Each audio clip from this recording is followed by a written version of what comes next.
A new force of destruction is coming to Rainbow Six Siege in Operation Void Edge, and his name is Oryx.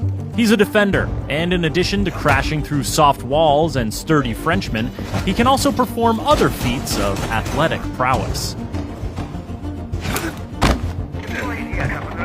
Then there's the new attacker, Iana. Don't be alarmed if you shoot her and she disappears. That's just her hologram that looks, moves, and sounds exactly like her. Okay, maybe that's a little alarming.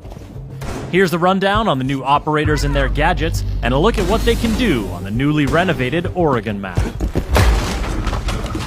Let's start with the new Jordanian defender, Oryx, because of the smashing.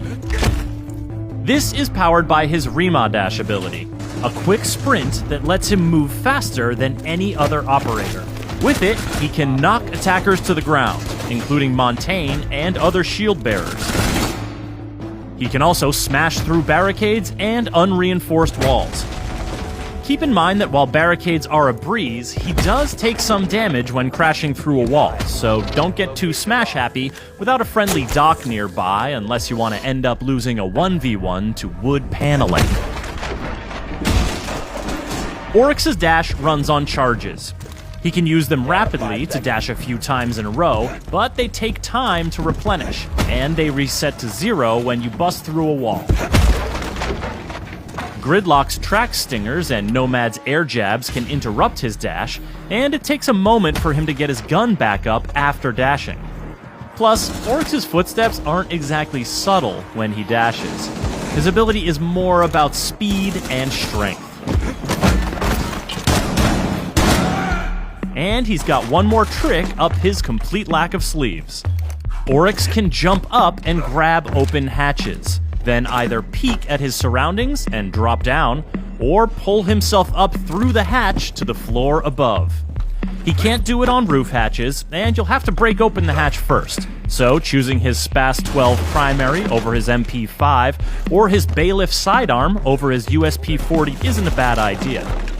But his climbing ability is independent of his Rima dash charges, so you can use these two skills in tandem. This makes Oryx a dangerous new defender who will have attackers looking over their shoulders and wondering where he'll show up next. Operation Void Edge is also bringing the attackers their own deceptive new threat, even though it's something that can't hurt the defenders at all. This is the new Dutch operator, Iana, and this is her hologram. Using her Gemini replicator gadget, Iana creates and controls a hologram that looks like her, including her headgear, uniform, and primary weapon skin. Moves like her, with the exception of rappelling or climbing ladders, and sounds like her. While it can't deal damage to enemies or physical objects, it can have serious effects on the defender's survivability. In addition to scouting traps, but not triggering them, Iana can make defenders think she is breathing down their necks, and bait them into throwing their C4, or dupe Smoke or Goyo into triggering their gadgets prematurely. After all, when a defender sees the hologram peek around a corner, or hears it in a hallway, how are they to know it's not the very real and very dangerous Iana? Convincing as it is, the hologram is fragile. One bullet will destroy it, as will electricity or mute jammers. Maestro's evil eyes can zap it as well, and they can detect it's a hologram by the telltale lack of warm body glow.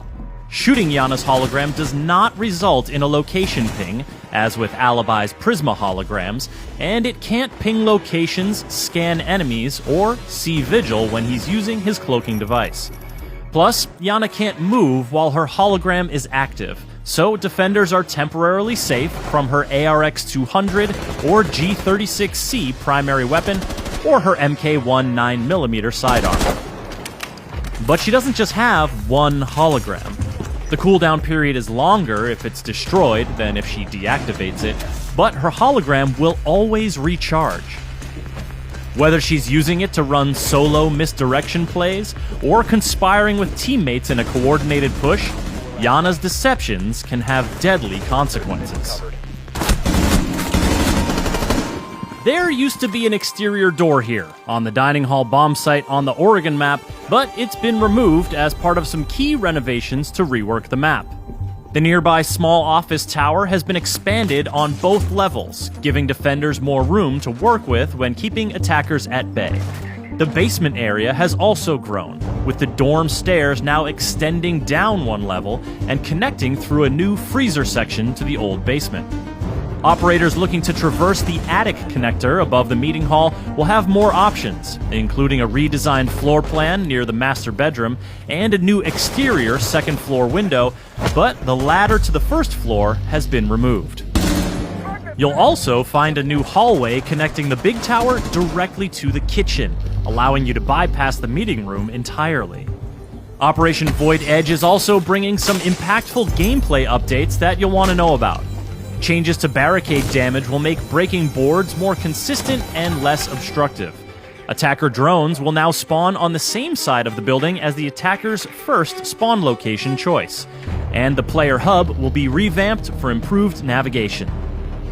These updates, as well as the Oregon map rework, will be free for all players when Operation Void Edge launches. The new operators, Oryx and Yana, will be available at launch for Year 5 pass owners, and everyone else can unlock them a week later using Renown or R6 credits.